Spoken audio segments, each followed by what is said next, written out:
Hello, everyone. Welcome to It's Sybil. I am Sybil Wilkes. Welcome into our guys today. Hello, Damon Williams, comedian extraordinaire. How are you? I'm fantastic. How are you, Sybil?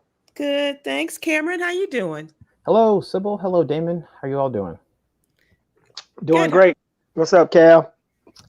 Same old, same old. Chilling, trying to make it. Well, I don't think that's necessarily true. Just chilling. But Yeah. did you did Yeah. you have a good Father's Day weekend there, Damon? I did indeed. Ran around, had shows in Fort Wayne and South Bend, and also in Chicago. I did a Love and Liberation ceremony with my son. So that was cool. We co-hosted that afternoon. Then I drove to South Bend. And then, of course, Sunday, being Father's Day, I worked around the yard, got that yard work in. Uh, and then did a show with my boy Uncle Real that evening, impromptu. So that was all good. Wow. So it was a busy weekend. How'd you do in the gift receiving department? When it comes to wifey, she always has thoughtful items, and she even handmade a card. And so the Oh. gifts, the gifts are the gifts. The love is the love. That's very So philosophical, and I have no idea what that means, but the gift that is the means I gift ain't and the get love. nothing. No, you almost made me curse, Sybil. Um, now, now my wife took care of me for sure, and me and my son Uh-huh. hung out, so that's always good. That's always good for you. Okay. All right. Yeah. Now she So does thoughtful gifts. right. And is she one of those year-round kind of people? Doesn't wait for a holiday? Yeah, but she definitely still makes the effort for the holidays. But Hmm. to have someone cater to you all day and make breakfast and make sure you got dinner, and then she knows I love the Walter Payton, so I got some vintage Walter Payton t-shirts. Got Nice. a present from the dogs, a dog dad t-shirt. Uh, you know, Oh, yeah. That'll be good for when you go Aw. out for those walks. Yeah. yeah. When I'm going way on the north side though, Right, not out right, here. right, Right. right, Yeah. right. Not out south. Understood, understood. Cameron, you said that this was a quick weekend for you. How are things? Yeah. Everything is really well. Quinn is officially out of the nest in Harrisburg, Virginia, as a coordinator of multicultural affairs at James Madison University. So good for her. Very dishonorable discharge. Hmm. Pleasure serving with you, Quinn. Um, and me, I stayed at home, held down the fort, went on a couple dates. Shout out to Tara, shout out to Jessica, very nice lady, young ladies. Okay. And visited my old stomping grounds along the Chicago River, where I used to do the architecture tours. Went on a boat ride, visited some old friends, and just decided to try and replenish a Did you little. take one of your dates or both of your dates on the river cruise of Chicago No, I architecture? took none of them on the river cruise. No, Okay. no, no, no, no, no, no, no, no. Smart move. Okay. Yeah. All right. Really Yeah, good. we're going to see the Prince immersive experience tomorrow. Oh, Oh, nice. cool. Yeah. Nice. Nice. I'm interested in the Michael Jackson show. Did you see it, Damon, when you were Yes, in New York? Uh, absolutely. the young man, Miles, can't remember Miles' last name, but he won the Tony for Yep. Best Actor in a Musical, and deservedly so. It looked like. Oh, absolutely. That show is phenomenal. It's one of the best things I've seen live. It's right up there with Cirque du Soleil and actually Michael Jackson live. Those are two of my favorite things. And then the Michael Jackson with the hologram in Vegas is good as well. Hmm. Oh, Oh, cool. so you can make all kinds of suggestions for us Michael Jackson folks that want to be in the Michael Jackson mix. We're coming up on the anniversary of his death, as well as then in Yep. August his birthday too. So maybe folks will want to seek you out for some suggestions. Well, my wife thinks she was married to him. So Oh, okay, okay, so okay, anything okay, okay. MJ, I'm all in. But to be honest though, when I saw the Bad tour, that is the most phenomenal thing I've ever seen in my life. Of all the live shows, of all the experiences I had, Michael Jackson Bad was the best thing ever. You know what? We'll make that a question of the day one day on a Tuesday with you as we continue to talk about these great musical experiences. So let's hold on to that, and we will. Yep. So let's now talk about the What You Need to Know newsletter. This is our absolutely free newsletter. Please go to SybilWilkes.com to subscribe, and it'll be in your email box every Monday through Friday morning. And we have a number of topics that we address, particularly politics, as well as the coronavirus, still giving you updates there, social justice. We have, of course, the Black and Missing website information one day a week, and the Little Known Black History Fact, the HBCU Corner.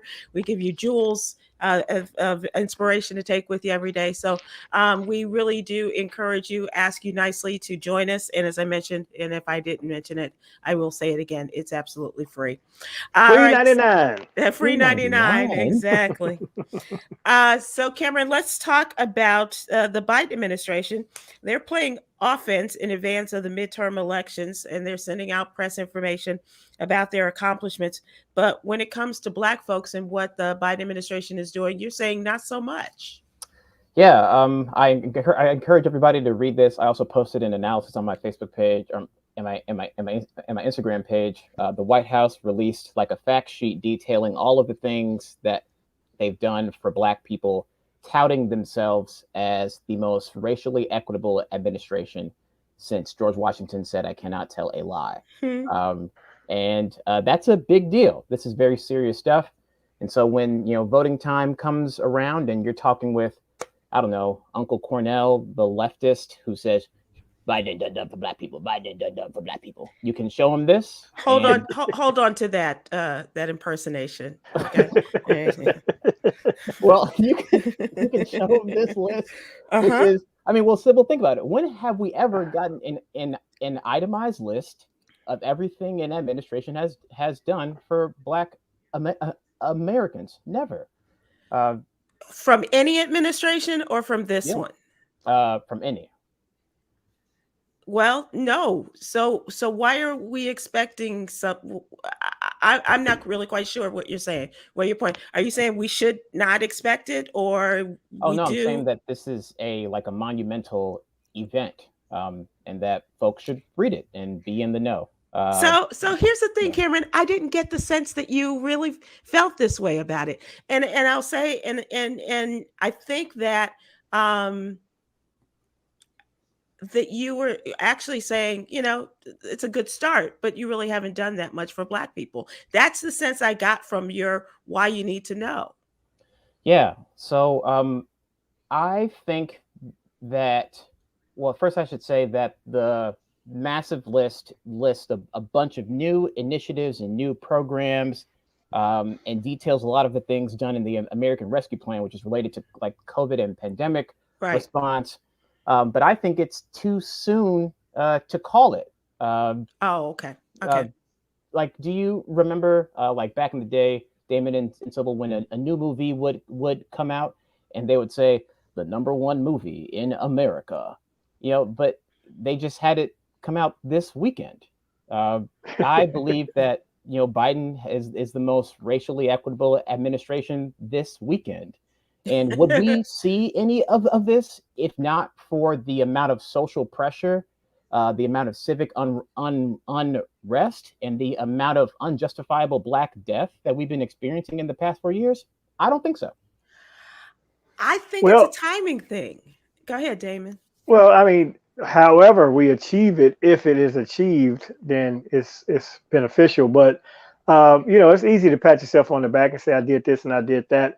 But does the average American, African American especially, have their lives been impacted, affected positively by this administration? And that's the question that we should ask ourselves and be aware of when it's time to vote again. Yeah. I also think you have to look at it in stages, because if you look at the American Family Rescue Plan and what it did for folks as a result of the pandemic, in terms of providing the child tax credits and also eliminating people getting kicked out of their homes and their houses with the mortgage as well as the rental. When you think about the the stopping in the payment of college loans and things like that. Those are all things that were beneficial to Black folks. There are things that would have been more beneficial that we did not get past or have not gotten past yet, and that's the point of where we are. So look back at what he did and what she did in this administration, but also look ahead to what they can do if they get members of the House and the Senate, and a large enough numbers of them, in order to back the current administration and to get these things done without having to worry about, oh, do we have the 10 extra votes? So can we get past the filibuster? Is Joe Manchin going to be the big elephant in the room that's going to stop our progress? Yeah, I think there's a lot of stuff there. Yeah, like let's try and give them a second term in the executive branch. Let's see how these new programs and initiatives continue, and then we can look back on it and say, wow, like this has been like the most beneficial time for Black people since the cherry tree was chopped down. You know, we can definitely call that when we see the maintenance of all of these new initiatives and programs. And also, you know, let's kind of look at like the hyper local level. How much, to Damon's point, like how much change has impacted people's lives? You know, how well are we truly? And I would argue that someone coming to our rescue doesn't necessarily improve racial equity. It's more like community maintenance, if anything. And I stand by the point that, you know, if George Floyd was still alive, if Breonna Taylor was still alive, we wouldn't see any of this.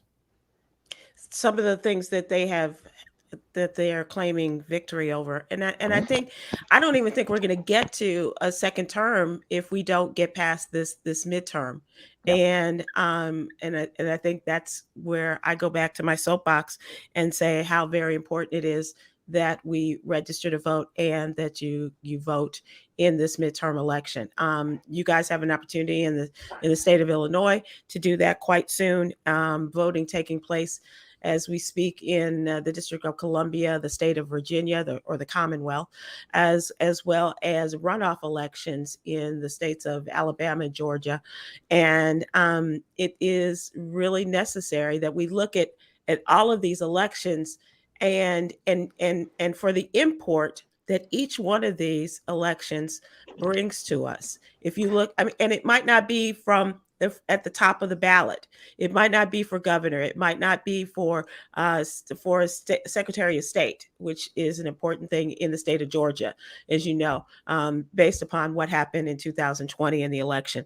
But look at all of these. And as I pointed out in the newsletter, this is a day where you look at the importance of top to bottom ballot, and you look at the importance of things like in the state of Virginia, they of the highest offices being voted upon are for the U.S. House. Mm-hmm. Okay, but look down the ballot. And because you'll say, okay, I'll vote for my congressperson, but look down the ballot and look at some of those offices and some of those elections that have a greater import on your day-to-day lives, like the school boards.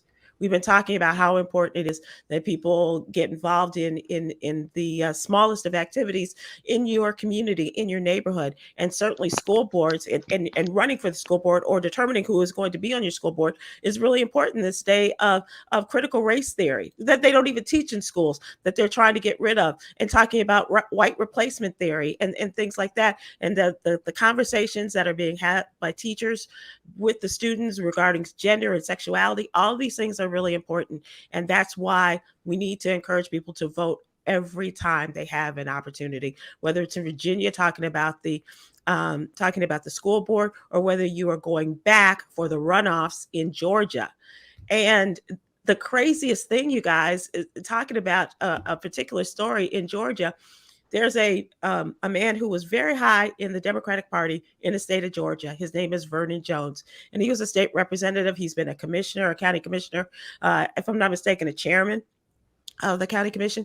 But in 2020, he decided he was done with Democratic politics, and said that there was a mental plantation taking place and we needed to get away from that as far as the Democratic Party is concerned. So he joined the Republican Party. He body surfed for Donald Trump. He did all of this stuff. He's running for office, and he's in a runoff with another state House representative. And this state House representative, a white man, has made it every part of his business to remind people that he's running against a black man for the Republican nomination. So much so that his campaign developed a whistle with Vernon Jones's name on it to remind people that he was once accused of sexual assault. Jeez. Oh. Well, Vernon don't sound like the best candidate on either side. He's not. He's not. but I want you all to pay attention to, he's like he was really pushing Democrats to get out of this, and he's not the candidate I would want representing me. You know what I'm saying? But you turn your back on your people, and the people you try to join, they make you feel like the N-word they always thought you were. Yep. Yeah. Well, it would be really funny if that white candidate would play Too Short at all his rallies. Blow the whistle. Blow the whistle. Blow the whistle. Now rewinding back to some of the things that we talked about. We talked about this administration, and if we don't do what we do in the midterm, we won't have a second term. Do we really, really, really want Joe Biden as president 4 more years after this? That's a really big question, because it is. I mean, God bless him, but Joe, Joe, I don't know. I don't. Any person I know Joe's age, I don't feel comfortable with running the country. And no disrespect to people that are of age, but we got a lot of older people running this country. Nancy Pelosi's up in age. Joe Biden's up in age. So we need to start thinking about developing an alternative, be it Kamala or others. Secondly, down the ballot, as you were talking, if you drive real fast, look at the judges, because you're going to end up in traffic court. Them. Right. You might want a sympathetic face at the bench if you are a fast driver like myself.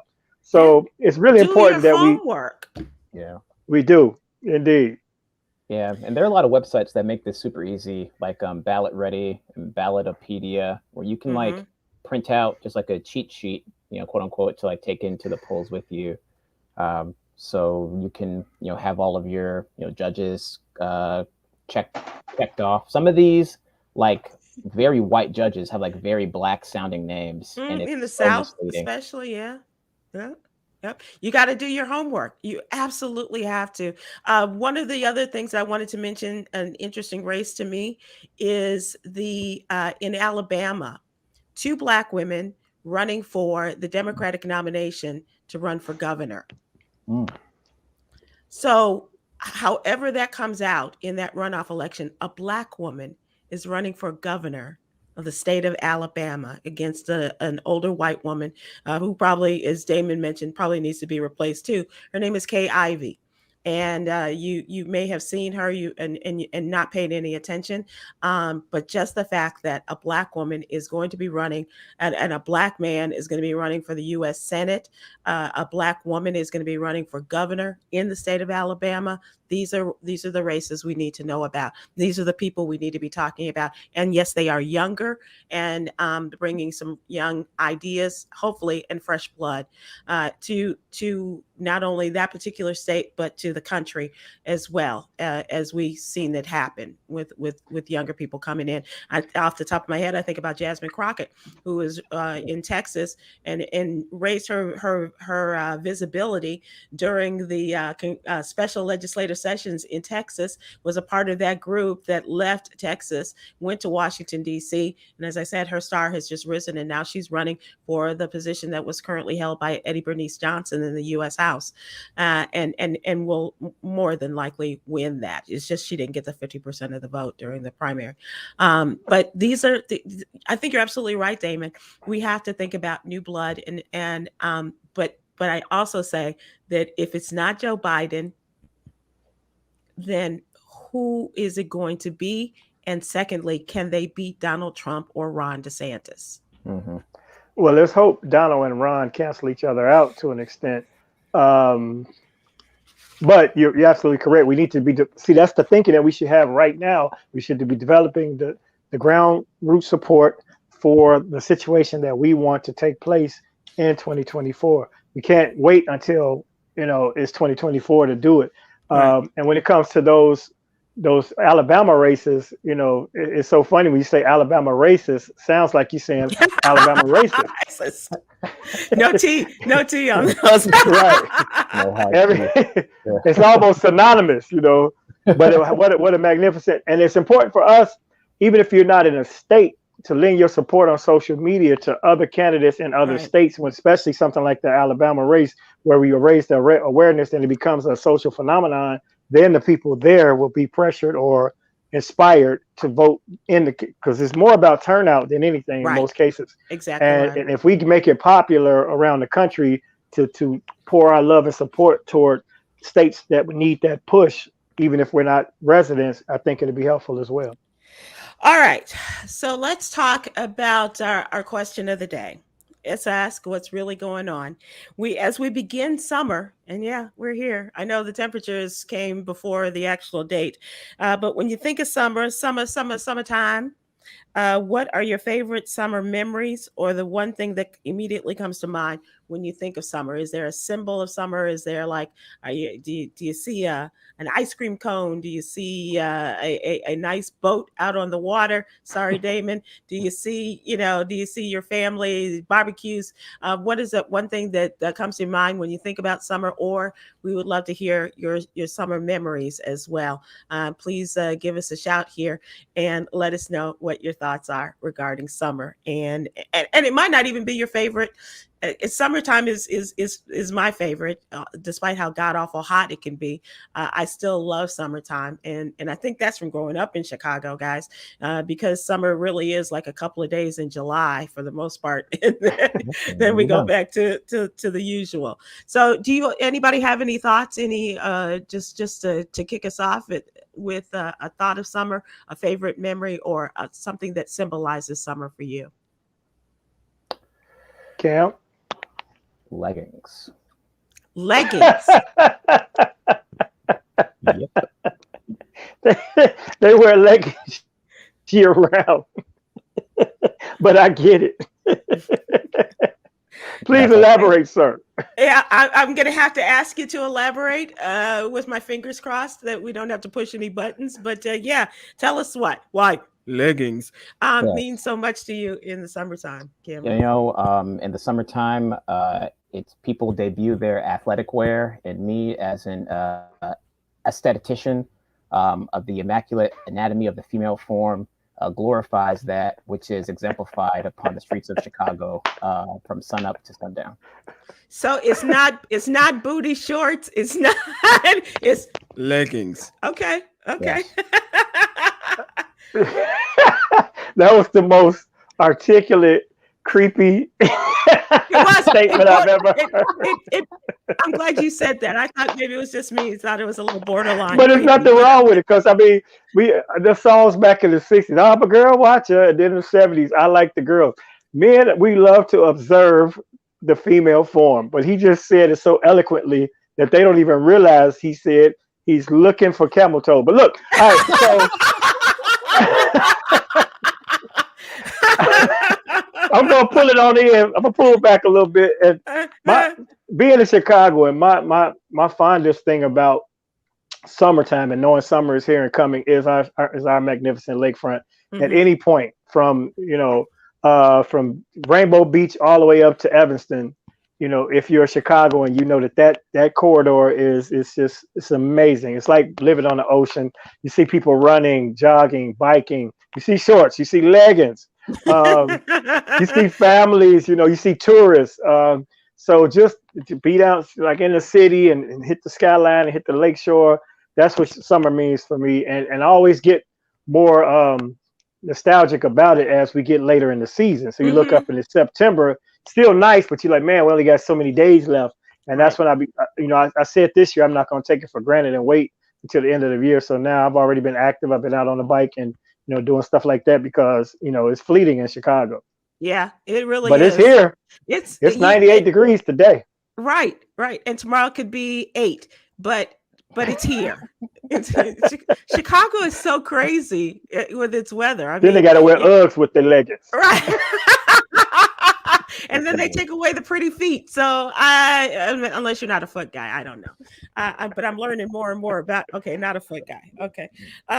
So for folks that are watching and listening, do you have thoughts about the memories about the summer that you'd like to share with us? I think about going up to, my aunts had a little cottage in Union Pier.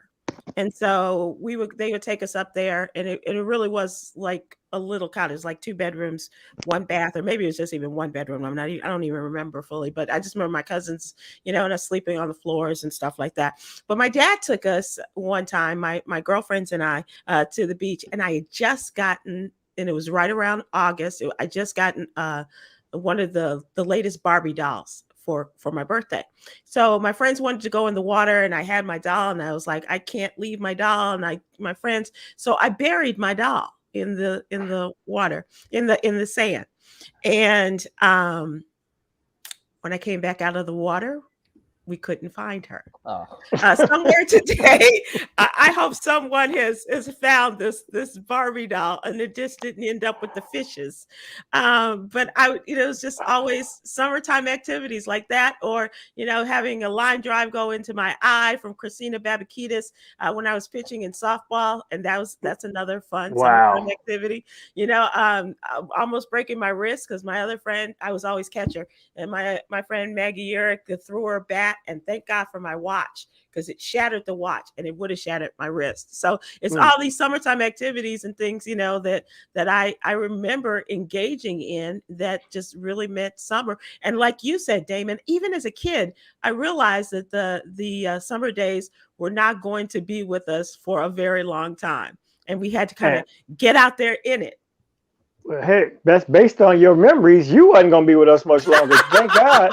Thank God there was a winter. So I could re-up. Lost the eye. You'd be the first Black kid who actually got her eye put out. Like all our parents threatened. Yeah, you're going to put your eye out with that. You'd be the first one. Yep, absolutely.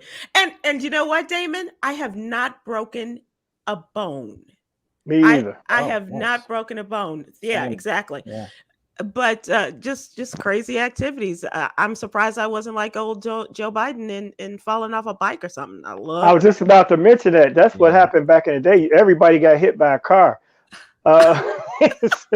Every neighborhood, somebody got hit by a car. I got hit by a car on my bike.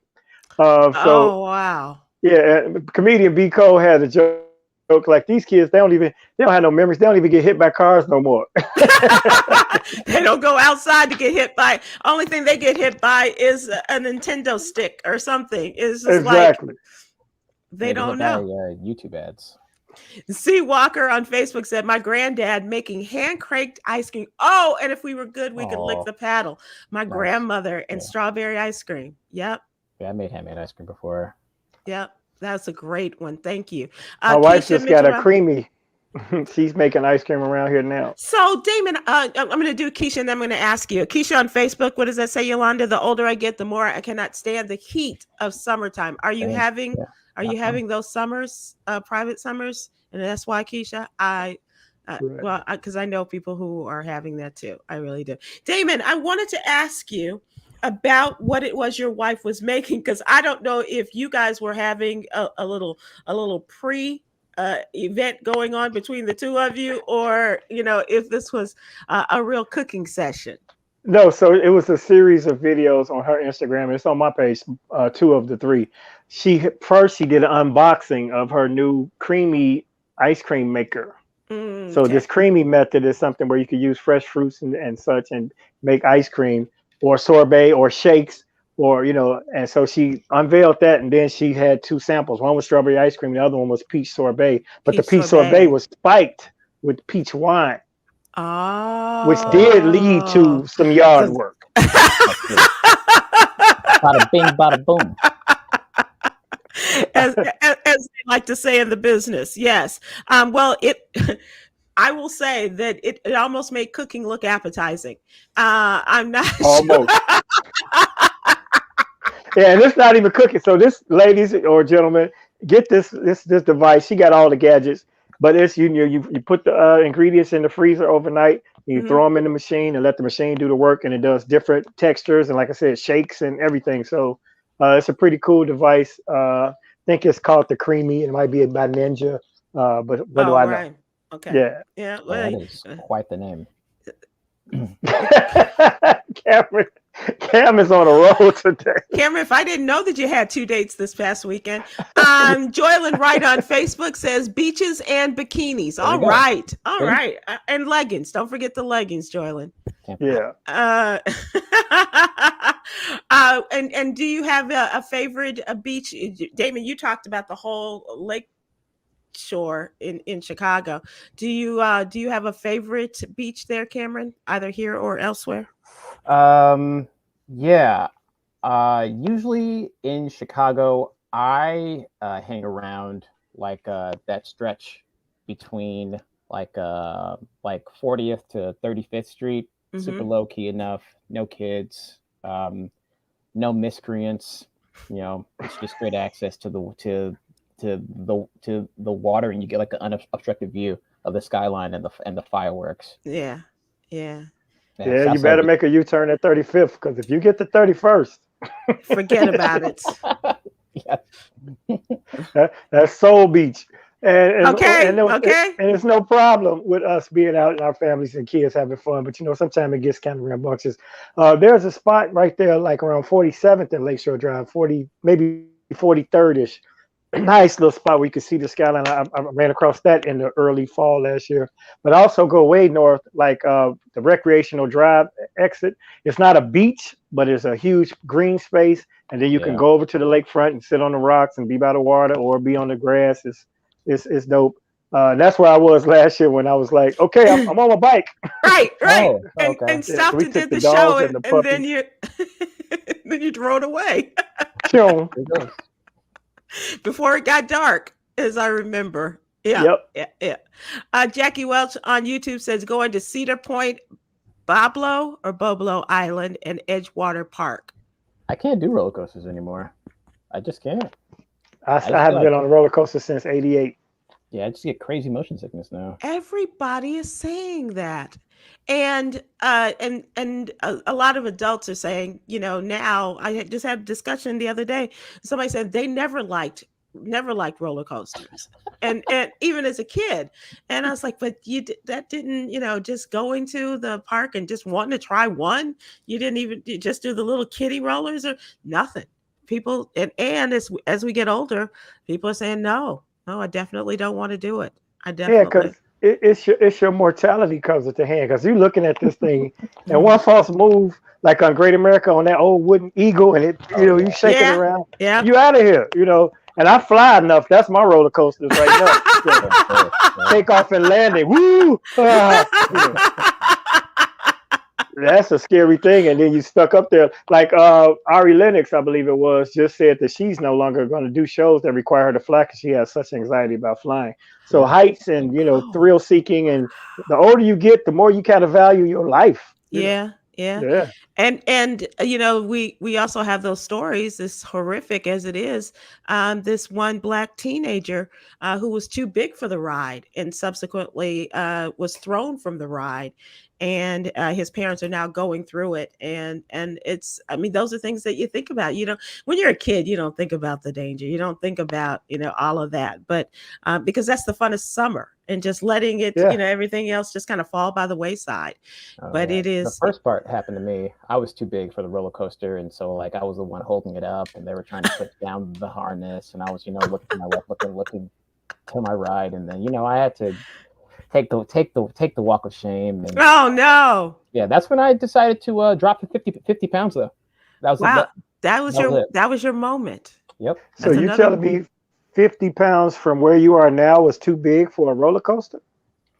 I was Was this the roller coaster at Funtown, or was this like a real? No, it was Great on the new roller Am- coaster. It was on the new roller coaster at Six Flags. I was Okay. 255 pounds. Wow. And the Townsend Riley folk, we are very like lower body oriented people, and so it all went to my thighs, and there was just spillage, difficult to be contained. Not spillage. Because there should be no lines at the amusement park if 255 is a problem. Yeah. Because America is 255. Okay. Yeah. Right. Yeah. Easy. That's our national average, I think. Indeed. Wow. Yeah. Okay. And just a shout out to Doug Banks, because his stories about getting on roller coasters as fat kids, it was also something to behold. All right.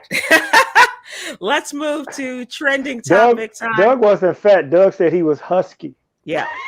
And he was a husky kid. He had the husky genes to prove it too. I'm sorry. Go ahead. J-E and G-E.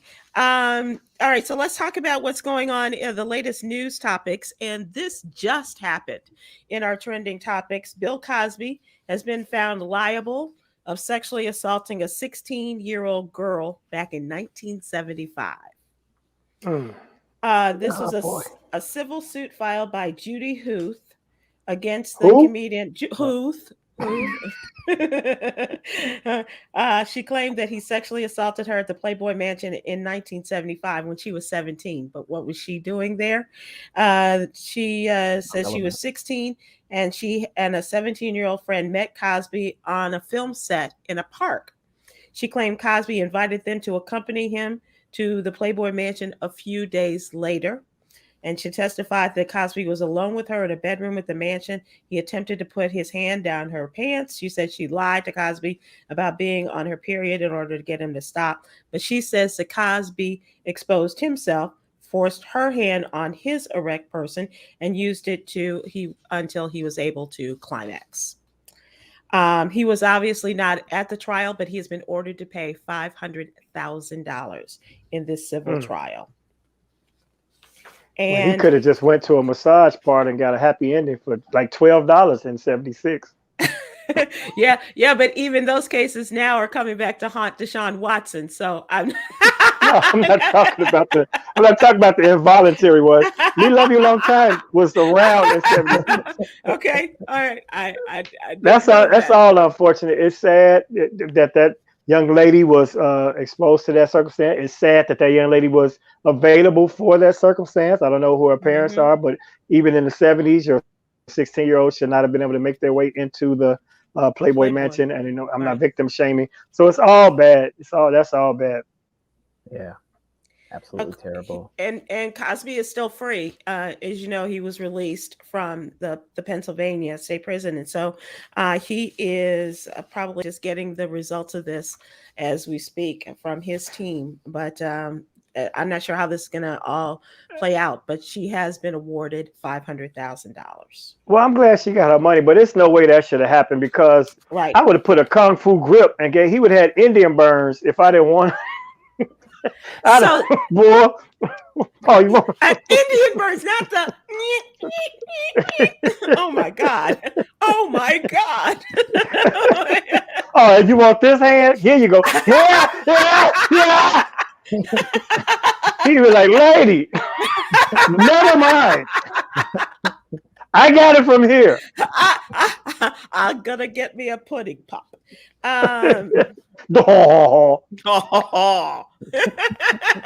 Good job, David. This is the Uvalde shooting gets just more horrific and more horrific when you find out what these no good police did while these children were being killed and the teachers being held as well. The Texas safety chief has said that the Uvalde shootings police response was an abject failure. He issued this blistering appraisal today of the police response to the shootings, calling it an abject failure and antithetical to everything known about how to respond to such crisis. The chief's name is Steve McCraw. He was speaking to state senators investigating last month's attack at the Robb Elementary School by the 18-year-old intruder who killed 19 children and 2 teachers. He singled out the local police chief, Pedro Pete Arredondo, the on-scene commander that day, saying Arredondo was the only thing that held back other officers from stopping the intruder sooner and potentially limiting the carnage. He decided to place the lives of officers over the lives of the children, said the state police. And everything is pointing to that. They are calling for his resignation or his removal from the police department. They are calling for the school police department. They're also calling for his removal from the city council, which he took that position and was sworn in right after the murders were taken, the massacre took place. This guy, and the minutes, I mean, we're talking an hour's worth of time. They had the equipment within minutes of them getting into the school. They had the all of the equipment that someone could have worn. They had the ability to, the door was not locked. They weren't waiting for a key. Yeah, at some point, of course, it comes from top down. But if you got a group of armed officers knowing that children are being massacred, somebody has to break ranks and say, "I'm going in." Right. And especially if you're armed, you vest. Yep. Like, so they were all. It's a lot of people that are complicit in that. But I don't understand how you stand around that long knowing what was going on. That's beyond comprehension for me. It just boggles the mind. And how long did the I think it was they want to say it was the border police that finally took charge and went in, but they stood around for a long time too. And as you say, Damon, what does it take for somebody to say, I can't wait, we'll figure this out, we got to get in there? And then you go and open you just because you're thinking, oh, let's prove that the door is locked, and it's opened. The fact that civilians and parents went into the school and retrieved some of their own kids shows that the officers could have done more. But it's after the fact, so hopefully this will definitely prevent that from happening again in the event of our next school shooting. That the officers will act and be more retroactive. I mean, active toward going in for the while it's active. You know what I mean? That's and still we have reports of young people having guns. This is out of Maryland. A middle school student was arrested today after he bought a loaded gun to his middle school. It's a 13-year-old student. According to the police, they received a call around 8:15 Tuesday morning, a report of a student with a gun at the Isaac Gordine Middle School in Fort Washington, Maryland. They arrived to find a 13-year-old student was in the middle of one of the middle school classrooms in possession of a loaded, non-serialized ghost gun, which he was carrying in his waistband. He showed to other kids. The kids reported it, and then the report went into the police department. They said the student, whose name is not being released because of his age, was charged with multiple counts, including loaded handgun on person and dangerous weapon on a school property. 13 years old with a ghost gun in his waistband. Wow. And so when people talk about assault weapon ban or what have you, Damon, as you said last week, there's so many of these guns already in circulation, already in the hands of the people. And so the ban is just really closing the door after the cows have already went out to graze. Yeah. It's kind of unfortunate. And, the fact that there's such a proliferation of firearms in our community with our youth, and it's being, championed in the music to carry and use weapons. And we don't have any factories that create these guns. You know what I mean? Mm-hmm. So somebody is providing this weaponry for our own demise and self-destruction. And kids are being programmed and radicalized through, like, hip hop specifically. I just saw a post, a gentleman said, if you listen to music on the way to school, half the songs or more have the murder of a Black person engraved in the song. So, we got to turn that around from our own standpoint, but we need to put the pressure on the powers that be that and the sponsors of these shows that promote these songs, and then maybe that'll be pulling back because we're definitely brainwashing and programming our kids to be little murderers. It's crazy. Yeah. Absolutely. Complete cultural conscious shift is really what's going to be the undoing of this gun violence pandemic. Just like to the earlier point about police officers, we always hear the story about like police officers like looking after their own, and it is tragic to hear that serve and protect does not extend to the lives of helpless children. I completely understand that we all want to go home at the end of the day. Everyone is entitled to that, absolutely. But when you have that badge on, when you got those bars, you have a job. You signed up for it. Especially if you have backup. I mean, Right. it wasn't like you had to be a lone wolf and go in and try to take them down like you Beretta or something. Buddy, they had groups of police officers just standing around letting this take place. So, that's a tough job. I commend anybody that even thinks that that's a good career choice, because I don't understand what the benefit is of it unless you're really civic minded or you're the type of person that wants to go and prey on Black people, But I don't get it. So for people in that job, I guess until we do it, you have to put yourself in their shoes. But under that circumstance with children and multiple officers standing around, somebody should have took the initiative and said, hey, the chief is on some bull. Let's move in. Right. Yeah. Yep. Somebody should have said something. And even those people who were of the law enforcement whose children were in there and frustrated by the fact that they weren't being given the signal and I guess kind of, trying to figure out how to make this happen. It's still horrifying. The president says that he's considering this gas tax holiday, federal gas tax holiday, and getting close to an announcement ahead of the July 4th holiday. Once we get to July 4th, that of course is the busiest travel time of the season for many people. And they say that tens of millions of people are expected to hit the road, as they have not been able to do in the last couple of years. And they say that the new measures to help lower the record high gas prices is a part of their effort. And the president says he'll make a decision on pausing the federal gas tax by the end of the week and a decision on the data. This will require congressional action. So you can ask for the pause in the federal gas tax, but Congress has to participate in this as well. He just can't write this as an executive action and be done with it. However, the Republicans are pushing back, and they said a lot of Republicans are saying that the gas tax holiday would be challenging, and Republicans, according to one official, don't want the gas prices to come down. They want Joe Biden to suffer, as referencing what we also already talked about for the midterm elections. But the official pointed to a comment made by Rick Scott, who's a senator from Florida. In the Wall Street Journal, he said that rising gas prices and inflation are a gold mine for us, meaning the Republicans. Yeah, so all of this pain and suffering that average Americans are going through, all he sees is a political victory and all of that. That's the problem with this whole system. And the thing with the gas, it's really up on us. At some point, we have to push back, because if you don't buy it, they'll lower the prices.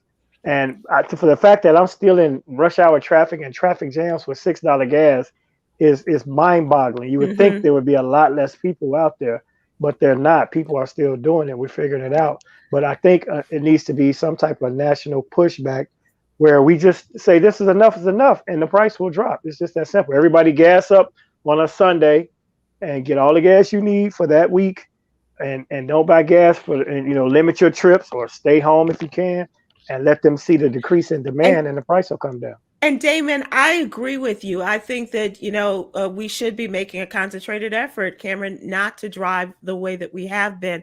But it almost seems like as we have the quarantine has been lifted, people want to get out. And as the gas prices go up, they're like, well, I waited a long time to be able to do this, that, and the other thing.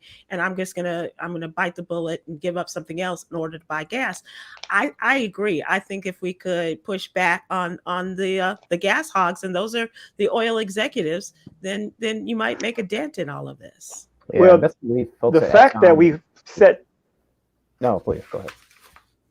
Yeah, the fact that we were able to thrive and sit through a quarantine, we're already conditioned to stay home. Let's just do it voluntarily for a period of time till that's the gas price. Because what they'll do, so gas went to $4 and everybody snapped. Then it went to $5 and everybody snapped. And they'll keep going until they see how far they can push it Right. to the limit before they decide to let it down. If we don't stop it, it's on us. To be honest, at this point, it's all supply and demand. I'm sorry, Cameron. Go ahead, brother.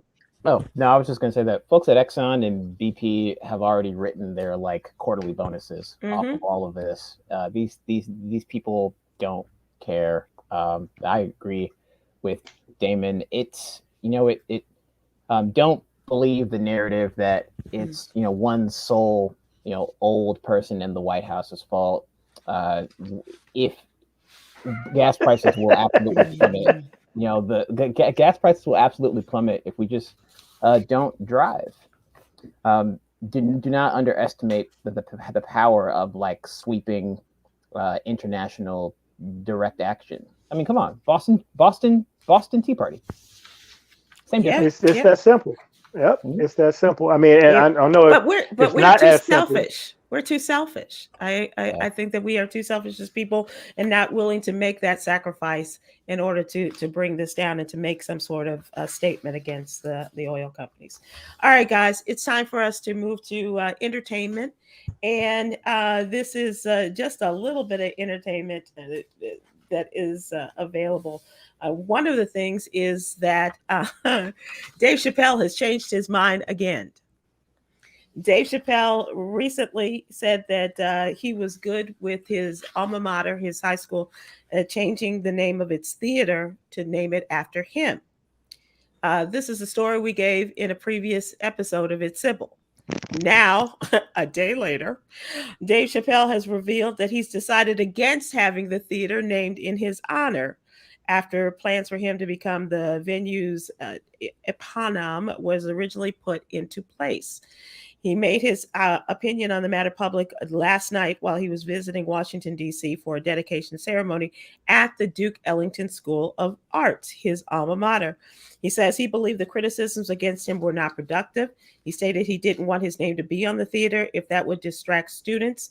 And ahead of the bearing of his name, the space will instead be called the Theater for Artistic Freedom and Expression. It's not going to be the Dave Chappelle building. They had plans for the naming ceremony last year. It was postponed after he got involved in that whole Netflix thing with LGBTQ and people calling him transphobic. And he also became the subject of criticism from the Duke Ellington School student body when he visited the campus. Right, and teenagers were going after him there. And so he got to this point and said, nope, don't do it. Mm-hmm. Yeah, makes sense. Got to the front door and said no. Yeah, it's crazy that he like backed out at the last minute, but I think that it was a good move. Dave Chappelle never really struck me as someone who was in it for the glory anyway. Right. Though he did have like a big soft spot for his upbringing. Mm-hmm. Just write a check, Dave. Call it a day. Yeah, and he's done that, and that's mainly the reason why they wanted to put his name on it. But his name is etched in history already, so for it to be on the building is probably no big deal for him. He's a low-key dude. He lives in Yellow Springs, Ohio. So having some flashy name on a building is probably not as important to him. But he's taking a stand, and with artistic freedom, that's what the school should stand for. So that's probably a better name. And by that being the case of him not having his name on the building and that being the name they took, it sort of gets his point across. Yeah. And I'm sure the faculty as well as the administrators there, the check's still good, right? Though we're good. We're good with that, huh? Right. You still sending the money though, right there. we'll let this guy down. Yeah, we'll switch it over when you're 60. Right. And these kids have long gone. Yeah, exactly. Absolutely. All right, guys, we're going to take a look at Yogi's Jewel for the day, our daily inspiration. Inner peace has nothing to do with outward activity. Inner peace starts with your mindset. I wish you guys all the inner peace you can find. That's PEACE, Khameron. Although I think you're probably going out for something else if our conversation today has meant anything. And you too, Damon. So I wish you guys a lot of peaceful days in these summer days ahead of us. Have fun, get out there, and make some great memories. Thanks, you guys. Appreciate it. Thank You do the same, and stay away from those softballs. You hear that, Christina Babikitis?